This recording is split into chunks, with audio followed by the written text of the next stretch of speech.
دقیقه بشی میخوام با حرف بزنم. من الان خیلی کار دارم، میشه بذاری بعداً؟ برای وقتی که رفتی زن یه مردی شدی که همسن پدرته؟ گفتم بعداً حرف بزنیم. چرا انقدر داری اذیتم میکنی؟ تو داری اذیت میکنی.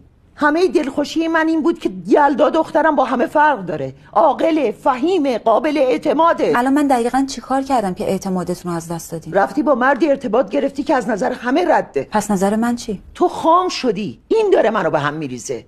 یلدای پخته و عاقل من که همه روش یه جور دیگه حساب میکردن خام شده. تو بابا مشکلتون با عشق چیه؟ مگه خودتون سالها عاشقانه زندگی نکردین با هم؟ چرا یکی غیر از خودتون تو این خونه عاشق میشه خامه باید جدا شه؟ من به شما نگاه کردم، بهم اجازه دادین خودم باشم، الانم خودمم، حتی اگه انتخابم غلط باشه. میخوام خودم تجربهش کنم، خودم بفهمم غلطه. من از شما یاد گرفتم عاشق باشم. نگین اشتباه کردین که حاصل تربیت خودتونم. پس لطفاً کسی سر راه من قرار نگیره.